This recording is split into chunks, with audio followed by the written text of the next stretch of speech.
Yo, what's up mga guys? Kahaba ng minotor namin at biniyahe namin, naghahanap kami ng magandang mapupuntahan. Eto na guys, napuntahan na namin yung gusto namin puntahan. Bani, Masinloc, Zambales guys. Ayan tignan nyo yung dagat doon, yung alon. Diba guys, ang sarap dito. Pwede maligo dito, walang malal. Ito guys, i-close up ko sa inyo yung tubig kung gaano kalinaw.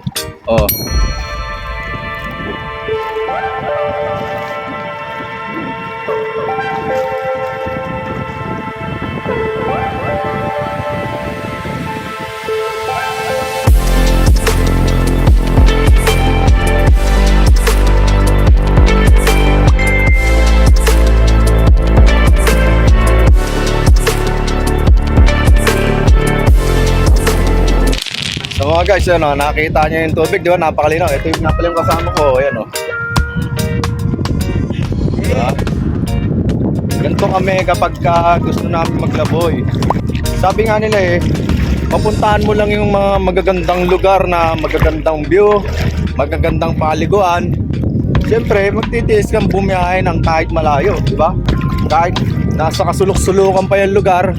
Actually guys, itong lugar na to, papasok pa talaga to. Oo. Malayo sa highway to. Pero napakaganda naman, di ba? At dito nga sa dagat guys, yan, nagpulot-pulot na kami kung ano yung mapupulot namin, yan, yung mga shell guys na mga pinupulot daw nila. At maya guys, nagpasya kaming maglakad papunta sa yung kulay puti na yon guys, dahil na-amaze kami kung ano yung kulay puti na yon, kaya pinuntahan namin, naglakad kami. Yan guys, ang ilaw ng tubig, di ba? Makikita nyo yung mga dagat na ganitong kaganda. Napakasarap talaga puntahan. Pupuntahan natin guys. Diba mga guys, ganito talaga ang buhay guys ng mga merong kasiyahan sa buhay. Diba, ganito lang.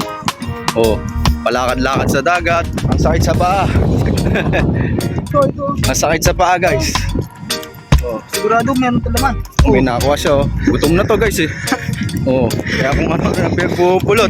Aray! Ano mo to, may laman pa nga. Ayaw ko sakit sa paa. Diba guys, tignan natin yung mga yun. Tignan natin kung ano yung kinukuha nila. Ito yung planta pala guys. Dito lang yan sa Bane guys. Kain muna kayo. Sige, kain muna kayo. Yan ba yung kinakain?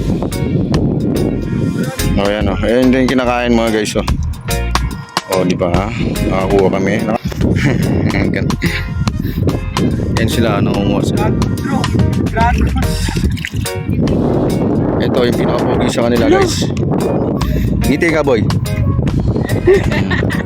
Ito mga guys, akala namin buhangin to, kaya pinuntahan namin.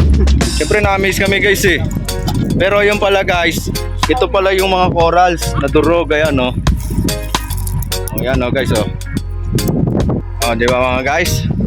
At ito naman ngayon ang bumungad sa amin guys, yung kabila nitong napakaraming durog na corals na to. Ayan guys di ba?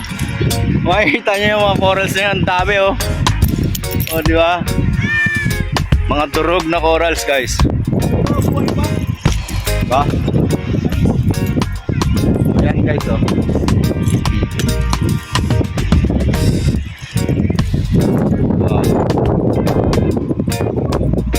Ito yung tinatawag na stockpile ng corals.